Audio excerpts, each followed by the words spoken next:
From KTBN, this is 2 News Nevada, Morning Edition. The man accused of abusing his 5-year-old daughter has learned his bail amount. We have the latest in Nicholas Loving's case coming up. And 2 men have been found guilty of damaging rocks at Lake Mead. What punishment they could be facing is straight ahead. It's going to be a warm day today. In fact, the warmest day of the month so far and of the week. All the details coming up. Good morning, everybody, and thank you for starting your Thursday with us. I'm Kyle Louder. And I'm Faith Justice. So glad to be with you. Starting our morning in Crime Beat, a father accused of abusing his 5-year-old child, who later died, has had his bail set at $10 million. So Nicholas Loving was not in court as he waived his right to be present yesterday, but Loving is charged with child abuse resulting in substantial bodily harm after detectives found his 5-year-old daughter Isabella dead in their Cold Springs home last week. So if Loving pays the $10 million, he cannot leave Washoe County, and he's not allowed to have any contact with his wife or kids for nearly 14 months. Just to make sure it's very clear, is he's to have no contact and stay 100 feet away from those individuals. He cannot contact them or attempt to contact them in any way, including by phone, person, text, electronic means, or through social media, either directly or through an agent.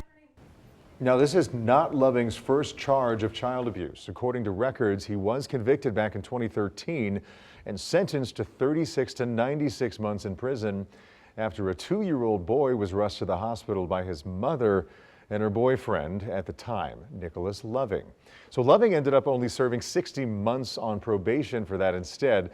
And as we've been reporting, a detective found Isabella's body in an upstairs bedroom of the house on the ground and saw several signs of trauma. Loving is due back in court next week.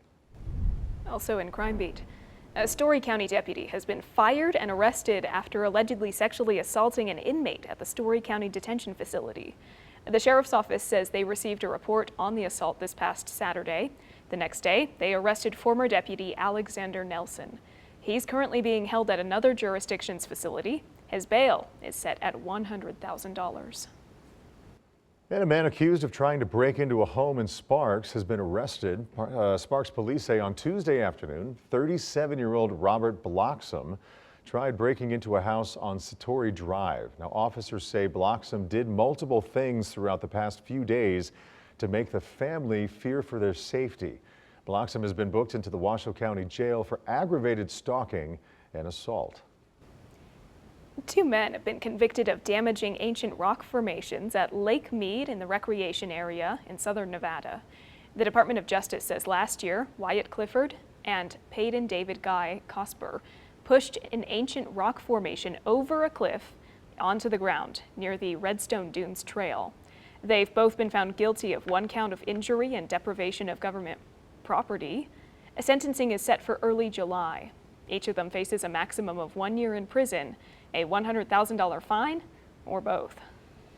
All right, we have to check in with meteorologist Angela Schilling now because it's been a beautiful week, and I think that there's no end in sight for this gorgeous weather. Good morning, Angela. Yeah, good morning. It's going to be another beautiful day indeed. Today will be the warmest day of the week, a high of 81 today. Yesterday, Wow. we made it into the upper 70s, so it was nice yesterday, and today will be even a little bit warmer here. So hard to believe that at the beginning of April, we saw highs on the upper 40s. Now we're well in the opposite direction here. I think we've turned the corner on the really cold weather. So the temperature dial is set on warm for today.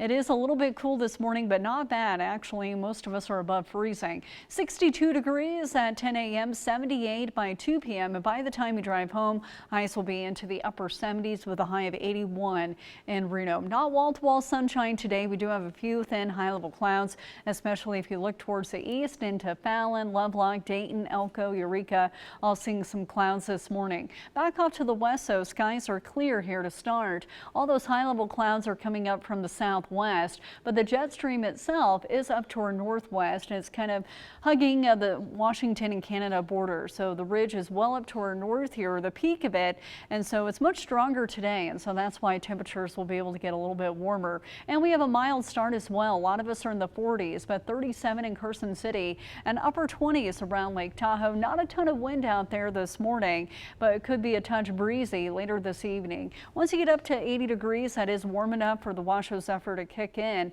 But spring is here, and tomorrow will be about the same. A cold front, though, moves through over the weekend. All the details coming up here in just a few minutes. All right, thank you, Angela. Well, back on April 2nd, President Donald Trump announced the most sweeping tariff hike since the Great Depression. And while these tariffs have had significant impacts on the outlook of both the U.S. and the world economies, residents here in northern Nevada are left with more questions than answers. Liberation Day, waiting for a long time. President Trump rolled out sweeping tariffs on all U.S. trading partners across the globe and signed an order declaring a national emergency, all while claiming that his action will free the U.S. from dependence on foreign goods. But what does that mean for us here in northern Nevada? So it's not just the foreign produced products, it's all the American products that compete. And so you're going to see a lot of prices go up there. What I am seeing is the forecasts of a recession. Short term, we do not know what's going to happen. Nobody can predict with certainty what the near term is going to provide. Longer term, though, the markets have tended to show a more permanent uptrend. We want to see our lives better for our kids, our nieces and nephews and grandkids than they are for us. It's this optimism for the future. In northern Nevada, we're blessed with a very robust economy.